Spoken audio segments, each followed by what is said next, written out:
Be discussing our brackets for the Wild Cardinal Network Bracket Challenge. Today I'm joined by Franklin, Finn, and Max, and we are split up into regions: the South, East, West, and Midwest. And we're going to kick it to Finn, whose one seed is Auburn. Tell us about your one seed and tell us a little bit about your side of the bracket. Well, Auburn, number one overall seed in the South side. They make it to the Sweet 16. They're playing in Atlanta. Big home court advantage. Led by Janai Broom, was number one for probably 7 weeks of the year. Played really well. Only losses to, of course, your team, Florida, Alabama, Tennessee, and Duke, and Texas A&M. All top 25 games. All of them on the road. Yeah. Except Duke and Tennessee was a neutral site game. Coming into this, they definitely looked like they'd be number one overall because their non-conference schedule played in one of the Maui Invitational. Mm-hmm. Though their first matchup is against Alabama State or St. Francis in Pennsylvania. Yeah. And just kind of looking at your bracket on this side, you got Louisville-Creighton. That's a real 50-50 matchup. Mm-hmm. You got some really good lower seeded teams like UC San Diego, Yale, New Mexico. Franklin, I want to kick it to you real quick. Franklin, what is your opinion on this matchup between Louisville and Creighton? I want to get everyone's opinion on that matchup because that's really a coin flip in and of itself. Yeah, we talked a lot about this yesterday. Louisville has had a pretty good season, as well as Creighton. I remember y'all saying, if Creighton wins, Auburn can definitely lose. Like Auburn can get out in the round of 32, which would be pretty crazy. They've had such a fantastic year, being AP poll number one for a while.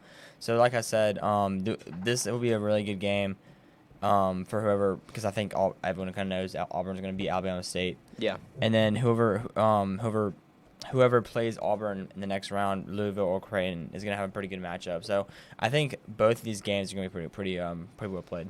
Yeah, Finn, let's kick it to you and get your opinion on that. I think that since this match is played in Lexington, Louisville will have the upper hand there just because of the home court advantage. And also, they are very underranked.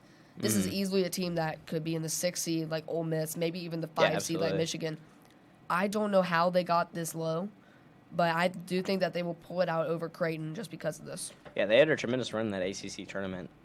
Really just, stapling that, we belong in this tournament.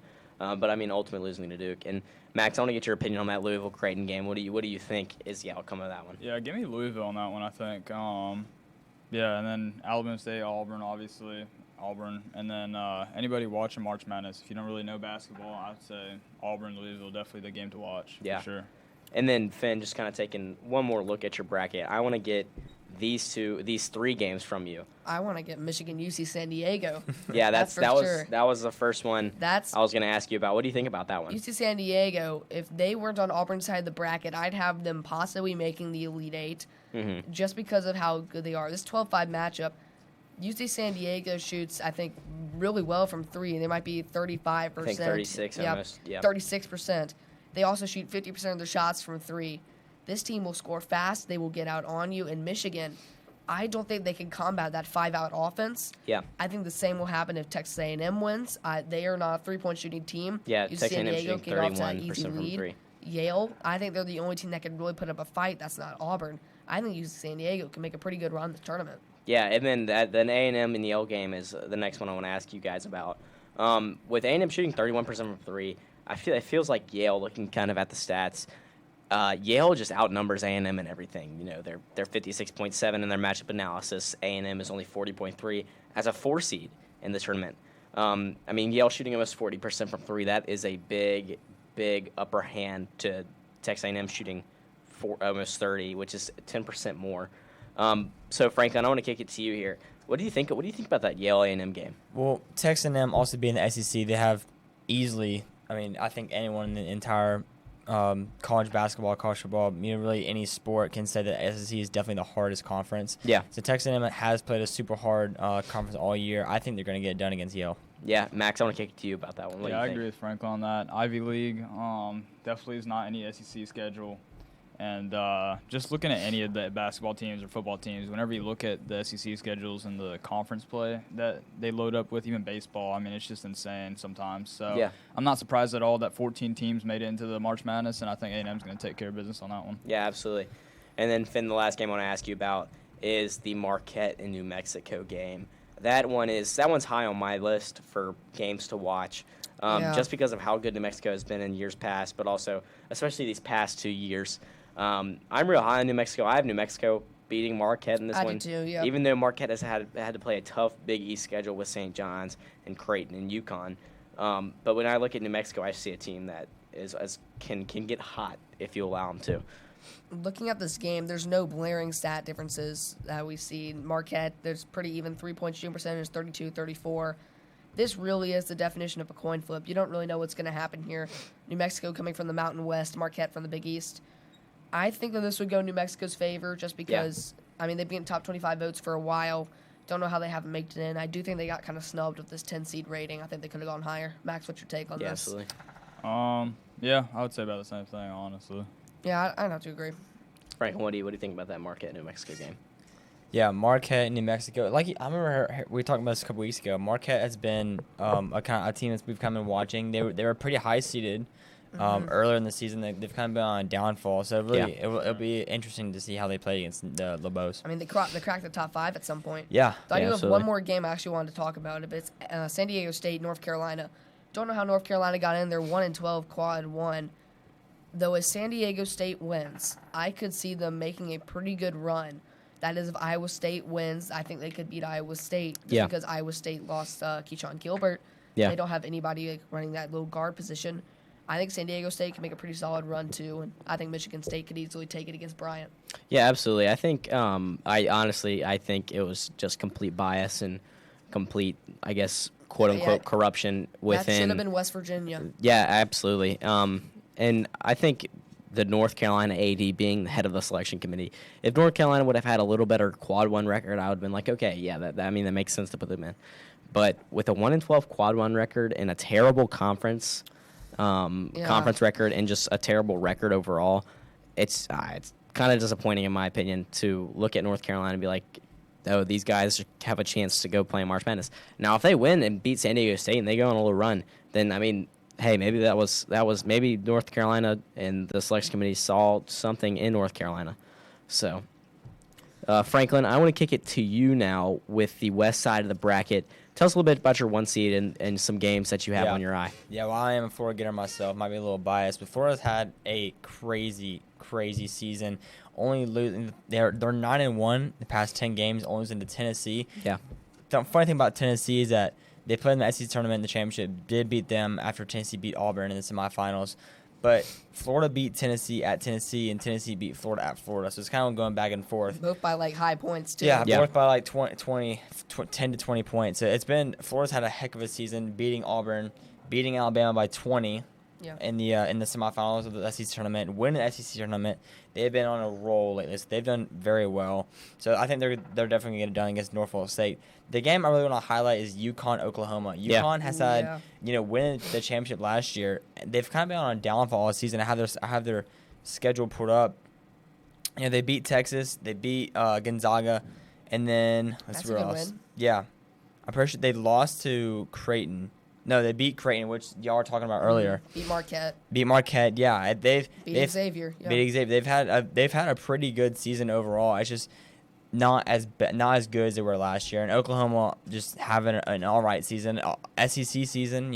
I guess any team in the SEC is gonna have a tough season. Yeah. Unless you're one of the high teams like Tennessee, Alabama, Auburn, or Florida. Yeah. But I think that would definitely be the game to watch. Absolutely. And then I just want to highlight 1 or 2 games here. I want to highlight the Missouri-Drake game. Missouri obviously has not had a very good record coming into this game, losing a good chunk of their games. I believe they've lost 5 of their last 10 games coming in. Really? So if they're 5-5, I don't know. Call me crazy, but I think the Drake Bulldogs get it done. Just with the streakiness of how Missouri's been playing all year long. I have Drake winning too. I don't got Drake on that one. I really wanted to pull the upset on it, but I think they just drew a tough matchup with Missouri. If they took someone like Ole Miss, I could see it going better. But Drake has been taking losses to quad 3 teams. They didn't really play anybody in their non-conference schedule. Yeah. Best team they beat was Georgia. Yeah. 9 seed. I don't think they can get it done against Missouri, and I think Missouri will move on. Yeah, Max, what do you think about that Missouri-Drake? Yeah, as a Georgia Bulldog fan, I don't know. Missouri's always given Georgia heart attacks. Just something about Missouri. They got that clutch factor. So I think I'm going to take Missouri on it. And, Missouri definitely has my respect. Missouri's got it. Yeah. And then another game I want to highlight is Kansas Arkansas. Yeah, I was gonna talk about that. Kansas, they've I guess always really been a basketball school. They're always been in March Madness. They always make a good run or they'll get out round of 32 or 64. So I think Arkansas has not had the greatest year, but like I said before, they're in the SEC. If they were not in the SEC, I'd say they would have a better schedule, a higher seed. Yeah. But I think that will definitely show what kind of team Arkansas really is and what type of team Kansas really is. Mm-hmm. Next, I want to throw it to Finn. You've been a St. John's fan since the very beginning. They got the 2 seed going in against round of 64 against Omaha. Let's break that game down. Now, I think that the main difference would be, I think St. John's first. I think they're going to run away with it. The only way that Omaha would stay in this game is that they really got on fire from 3. And they do shoot well. They shoot 37%. While St. John's, they shoot 30%. Yeah, that's terrible. Really bad. I think it might be worse in the tournament. That's why I just don't have them go to the Final Four this year. I think that will really hinder them against playing teams that are heavy 3-point. Yeah, absolutely. I actually got one more team I wanted to watch in this bracket. And I think this is a team that could legitimately win the national championship coming out of this side. Maryland. They're one of those teams that is top 8 in offensive efficiency, top 8 in defensive efficiency, and the past 20 champions have been in that category. Yeah, Maryland's a sneaky good team, offensively and defensively, shooting 37% from 3, but also holding opponents to a low score of 67 per game. When you look at their matchup against the Grand Canyon, people always want to take the Grand Canyon upset. The Grand Canyon hype train has been here for the past 2 years. But I just don't think Grand Canyon really has it in them to pull up an upset. I think they lose in the round of 64 because of just how good Maryland is. I believe Maryland, if Michigan would not have made that buzzer beater layup, Maryland would have gone on to win the Big Ten championship. Maryland, Florida in the Sweet 16, that would be a really good game. Yeah. That I'd watch. And then, I mean, obviously Memphis and Colorado State too is another good matchup in your side of the bracket. But Memphis' PJ Haggerty is just he's such a good player. I have them going on and playing Maryland in round of 32, but I think Memphis will come short in the round of 32 against Maryland. Now, Max, I'm going to kick it to you in your Midwest side of the bracket. Your 1 seed obviously is Houston. Yeah. Very good team. How do you think Houston's going to do, and how do you think the rest of your bracket's going to pan out? I'm not really worried about Houston not taking care of business. I think they're going to take care of business against SIUE, and I think it's going to be not even close. Yeah, Houston's a pretty solid team. Obviously, they got the number 1 seed, but I would not say probably the best 1 seed. I think that would have to go to Auburn or Florida or Duke. Any of those 1 seeds are better than I think Houston. And so not fraud worthy, but just not all that, I guess I would say. But a few games I would like to watch, and maybe any of the other viewers would like to watch if you got some free time. I don't know, something about the Texas Xavier game, the first 4, it's in my side of the bracket. Yeah. I think that's going to be I was going to ask you about that one. Yeah, that's going to be a good matchup. I like Texas's big man. What's his name? I don't know their big man. I know that they're Their led by freshman, I think Trey it's Trey Johnson. Johnson. I meant their Johnson. freshman. Yeah, he's good. I was watching him play against Texas A&M, and that was a very good game. Yeah, Trey Johnson just bullies teams whenever you get him on the court. I really Yeah. feel bad for any team that stands in Trey Johnson's way when he gets hot. Obviously, put Auburn on a scare, coming them back from I believe it was 15, 20 points, and was getting that dub off a Trey Johnson 30-plus point game. But when I look at it, I think Texas beats Xavier. Yeah. And I think Texas gets hot with another win at Illinois. And then, unfortunately, I believe they're going to have to go play Kentucky in the round of 32. That'd be a good game. I think that's where they fall short. But I do think Texas can get it done. Texas has proven that they can beat ranked teams and that they can hang with the ranked teams. Yeah. Another game I want to talk about is Gonzaga and Georgia. Yeah. What do you think about that? Obviously, being a Georgia fan, you probably have just a little bit of bias towards Georgia. Yeah, for sure. But yeah, what do you think about Georgia and Gonzaga? Well, I'm not really used to actually watching my Bulldogs this late into the season. Normally, we don't make it into March Madness, but no, I love it. It's awesome. Asa Newell definitely brought that intensity to the team this year, and he's probably going to enter the draft. There's no need for him not to. I don't really think this Georgia team is going to be as good next year. Yeah. And so it makes total sense that he would go into the draft. He's probably a first rounder, if not second round. And so go and get that money, go and get that bag. And so, but I would like to take Georgia on that. I'd have to disagree. Gonzaga is going to thrash Georgia. You think so? Yeah, I I think- agree with Finn here. I also think I just hope it's a Gonzaga good game. highly underranked. They should be so much higher. They're number 8 in Really? KenPom in the net. Okay. I have them going on to beat Houston next round and No, then that's- beating Clemson. Now that's where I disagree with you there. I think Gonzaga's Houston- going to make a good run. Hear me out. Houston's ability to play defense and offense is it's just insane. Houston shooting 40% from 3. I believe it's the highest 3-point percentage for any Power 5 team in the country, or Power 4, excuse me. But I mean, when you look at it, their opponents only score. Houston only holds their opponents to 58 points a game. That's pretty hard to do. I mean, the Big 12 isn't the best conference, but the Big 12 is a good conference. And anyone who tries to hate on the Big 12, I encourage you go look at who Houston's beat. They beat Iowa State. I believe they're 10-0 walking into this matchup, beating Arizona, a 4 seed that is amazing and good at basketball, beating BYU, Kansas, Texas Tech, Iowa State. There are some good quality wins from Houston there. They've been playing some really good basketball lately. I think Houston goes all the way to Final Four and possibly even the championship, depending on who they play. So maybe I take back what I said about Houston earlier. Maybe they are a pretty good team. I think they're Those a are pretty good good team. wins. Those are good wins. Yeah. And then another game I want to talk about the two teams I really want to talk about is High Point and McNeese. Yeah. Two really good basketball teams that have been put in the same side of the bracket. Do you think we get a potential 12-13 matchup in the round of 32? I would hope so. I mean, March Madness is always about the madness. Yeah. And so if anybody, I mean, everybody always watches for the upsets. And so I would like to take High Point and McNeese both on the upsets. Yeah. Clemson don't really know how they are as a team, but I like McNeese. I like the way they play. And they got a fire manager over there. He just got an NIL deal. So I've been watching them play. Like Kansas, I think Purdue's also just one of those teams that's really always in the Yeah. bracket and always going to make. I think it always surprises people. They'll always make a good run, or they'll get out like round 64, round 32. Yep. So I think these two games really see how these two teams will run out in the bracket. Yeah, I'm not really high on Purdue. I think Purdue is one of those teams that on paper they look good, but on the court they just look horrendous. I mean, I feel the same way Purdue. no disrespect to Purdue, but they are not that good of a basketball team. The Zach Edey days are over. It's time for Purdue basketball to move on and try and find a different way than recruiting 7-foot guys who are like 7'6". Learn how to shoot the 3 ball. Learn how to play better offense and defense.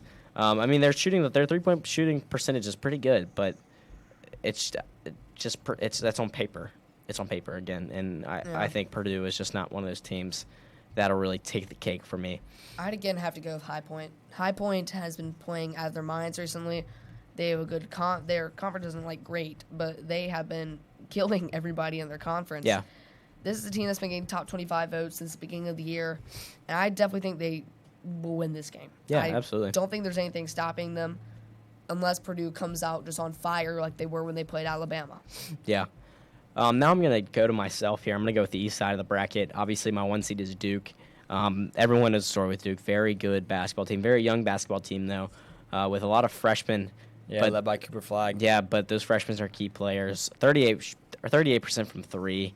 I mean, it doesn't get much better than that. 61, only allowing 61 points a game on average, and then also putting up a high number of almost 85 points a game. These are ACC numbers, though. Yeah, but those are ACC numbers. ACC is not very good this year, as we know.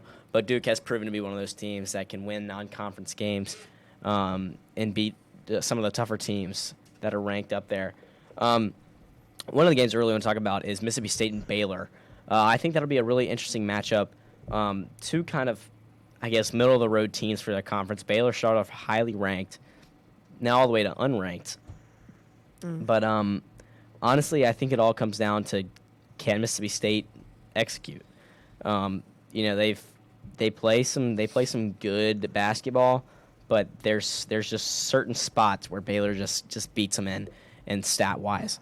I think Mississippi State can take that game against Baylor. They just have to execute, and they have to shoot the 3 ball a little bit better than they are right now, only shooting 31% from 3, which, as you know, in March can hurt you. Yeah. I'm looking at these teams, and they both have some pretty bad losses.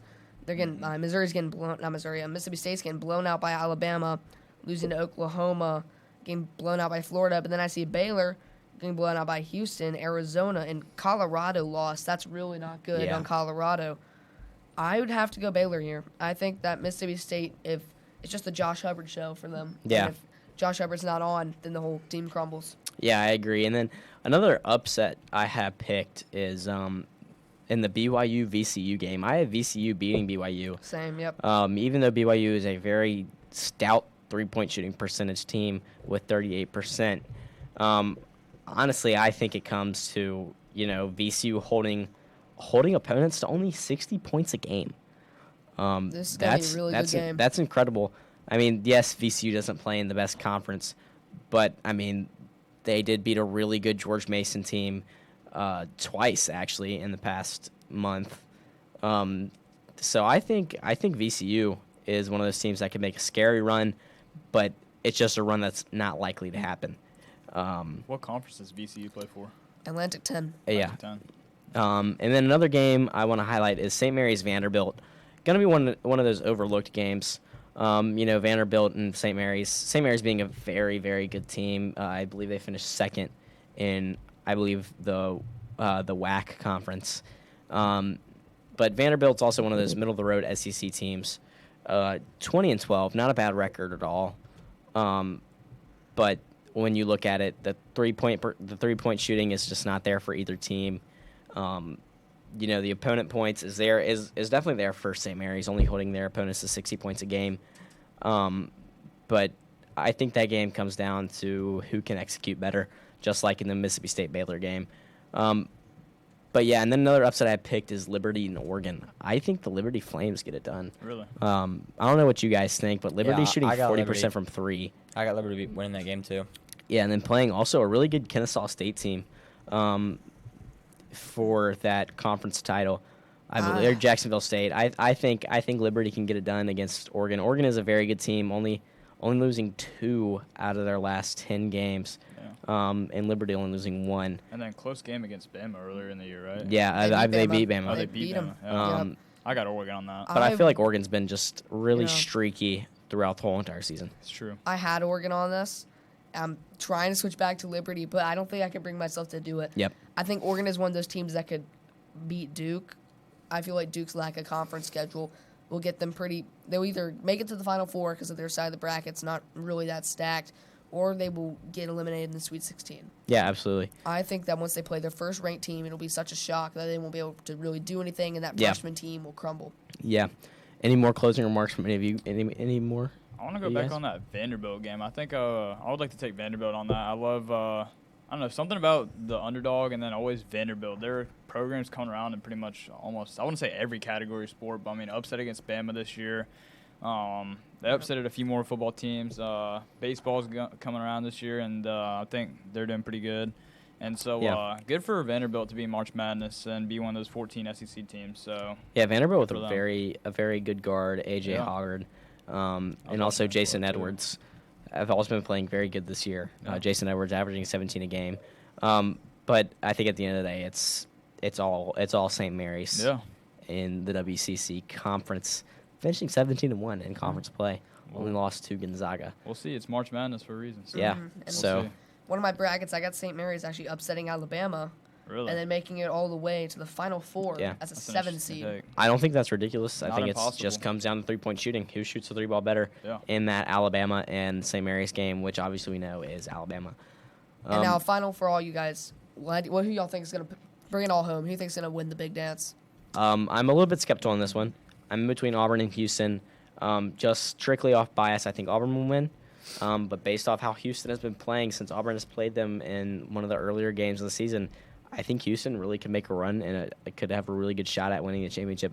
But give me my Auburn Tigers taking home their first ever NCAA championship and getting BP as first ever NCAA championship as well. I personally feel like Duke is highly overrated. I think agree. they will go down quickly, and I don't think Duke will win. If they do, well, my bad. They might win, but I think that Florida will take it home in a championship game against Tennessee, coming from the other side. I don't know about that one. Yeah, I'm gonna say Florida too. I'm always obviously a biased Florida fan, but from what I've seen, Florida's been playing out of their minds. Coming from a winning the SEC tournament. They're playing extremely good basketball, so I think they're going to carry that into the March Madness bracket. Well, Yeah, Franklin, absolutely. You know what happened to the last team that won the SEC tournament last year? Yeah, Lost First to round Yale first exits. round. yeah, but that wasn't Florida. That was Auburn. You could come into the season really hot after the tournament and then lose. It's true. That's true. But Florida hasn't played some great basketball. Yep. You just got to be careful. Max, who is your Final Four or who's your Big Dance champion? As much as it hates me to say, as a Georgia Bulldog fan, I think I'm gonna have to go Florida. I like watching them play as a basketball team, and not as a Georgia fan. But put the cocktail party aside, I think Florida's got it. Yeah, absolutely. Anything else from any of you guys? I'm good. No, I think that's I'm it. ready for Be it good to to Covered a lot see of meet it. next week and see how the round of 32 goes. Yeah, absolutely. Well, that's been all from me, Mitchell Swanson, Franklin Cash, Finn Larsh, and Max Cox today on the Wild Cardinal Network Bracket Challenge. Let us know in the comments down below, who do you have winning your Final Four bracket and taking home the cake from the Big Dance? That's been all from myself, Mitchell Swanson. Thank you guys so much for watching. I hope everyone has a good break. What am I saying? I didn't even say break. It's all right. I hope everyone has a good March and have fun watching these games. See you guys next time.